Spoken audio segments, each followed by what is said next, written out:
Up first tonight, the area around the Papago Military Reservation was closed for hours this afternoon as Phoenix police and military security investigated a bomb threat. Thanks for joining us for 12 News at 10. I'm Kariba Devine. I'm Mark Curtis. It happened after a man drove up to the gate saying he had a device in his car, an explosive device.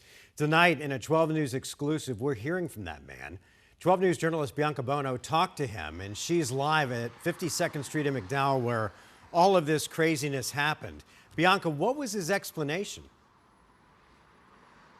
Well, guys, he said this was all a big misunderstanding. He said he got this old military device as a gift a couple of days ago and wanted to make sure it was safe, so he brought it here. But when officials here heard what he had inside of his car, they immediately locked down.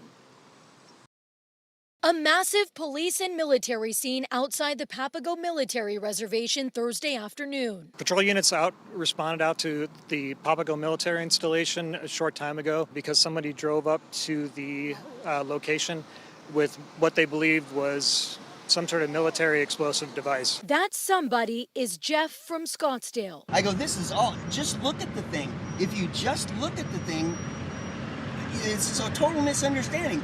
And bam, they just grabbed me. Moments after being released from handcuffs as he was picked up by a friend, he explained his side of the story. Not one of them would even listen to a word I said. Jeff said a couple of days ago he was gifted an old military device from his brother. What did it look like? It looked like a bullet with the shell taken off. It looked like that. Just the tip. So is that small? But no, oh no. Oh. It was like this big around. And But like that's this. what it looked like, but bigger. I see. It's bigger. But it didn't have the it didn't have the brass on it. I wasn't sure if it was dangerous. My mom and I sat there for a minute and I'm like, I should take it to the reserve base. So he decided to bring it here. I walked up and I told the lady, I said, now I don't know exactly how to say this, but I have a projectile and it's just the tip of it, and she right away went and somehow told them it was a bomb threat. I asked if I could speak to a sergeant because I wanted to look at this artillery piece, or what did I use? Ordnance is what I used. And then it turned into all of that. He was detained as the entry point of the base became the center of the scene, and the area surrounding the device was evacuated. Base personnel implemented threat emergency procedures, and Phoenix Police bomb squad teams arrived to help. Bomb units from the Phoenix Police Department's Bomb and Arson Unit came out here, did x-rays of the device, contacted Luke Air Force Base, and they're going to have representatives coming to the scene to take disposal of the item. Police say after examining the device, they determined it to be military grade. The preliminary investigation showed the surrounding area was safe, calling in a team from Luke Air Force Base to take over. If that device would have gotten in, you just don't know with these devices. As for Jeff, as his car with the device inside remains on the base, he believes this was all a big misunderstanding. It's inactive and they took it the wrong way and said I called it a bomb threat. And at this hour, the main entrance of the base remains completely blocked off by several police cruisers. We have asked the Phoenix Police Department if Jeff could face charges for this. So far, we have not heard back. We're live in Phoenix tonight. Bianca Bono, 12 News. Bianca, before we go, did you ever hear from anybody, either at the military base or the bomb disposal unit, whether or not he did the right thing? Because people from time to time are gifted these things or they come across these things. It's a good question and something we'll certainly follow up on. What should you do if you're in Jeff's position? I imagine the surprise factor was a bit alarming for the person working the gate here at the base. Certainly hearing that a person has a projectile in their car, you want to be safe out of an abundance of caution because you never know what the intentions could be or if that projectile is active. But we will be following up and asking what should a person do if they are for some reason given something like this to make sure it's handled safely. Boy, what a story. Bianca, thanks. As she mentioned, a special team from Luke Air Force Base was dispatched to the scene to take over for police.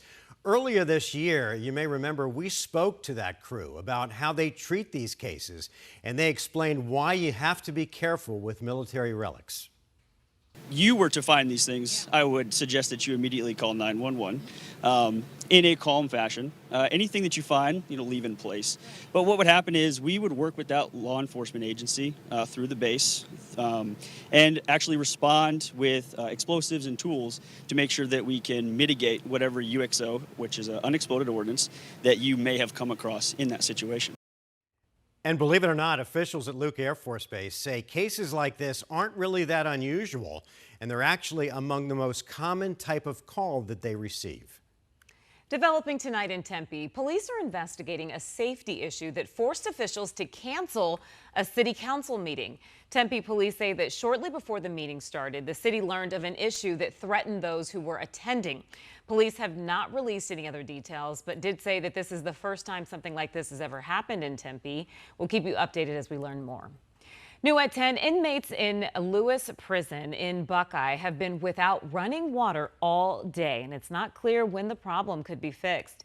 The state tells us that there was a water main break this morning. In a statement, a spokesperson said that inmates are being given water and have access to fans and cooling systems with extra ice. Prisoners are also spending more time in buildings with air conditioning. We're told that the highest recorded temperature inside a cell today was 90 degrees. Repairs right now are ongoing. The teen accused of stabbing another student to death at Maryville High School 2 weeks ago has been indicted on a first-degree murder charge. The Maricopa County Attorney's Office says Chris Aguilar was indicted by a grand jury. He's accused of bringing a pocket knife to Maryville High School and killing Michael Montoya over an alleged burglary. Aguilar is being charged as an adult. Meanwhile, on the heels of that incident at Maryville, a state lawmaker and her daughter are now being investigated by Phoenix police. The Police Union High School District says that State Representative Lydia Hernandez and her daughter Cassandra were escorted off campus on Monday after trying to enter the school with a box cutter to test the school's security measures. Both Lydia and Cassandra are on the board of the Cartwright School District, which feeds into Phoenix Union.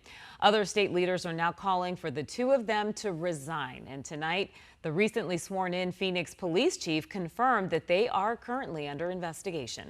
Keeping you in the loop on the West Valley, today the Peoria City Council officially voted to move a controversial packaging facility away from a neighborhood. Amcor will develop its factory near the Loop 303 and Lake Pleasant Parkway, about 6 miles from the Vistancia neighborhood where it was originally planned. Homeowners there had expressed concerns about traffic and property values. Peoria spent $46 million to acquire the new plot of land that will become Amcor's home. The city plans to give the Vistancia land to Honor Health to build an 8-acre medical campus. We continue to follow an investigation that's going on in Peoria. The Liberty High School wrestling coach has been put on leave after allegations that students were sexually harassed by other students. Coach Eric Brenton is also a history teacher there.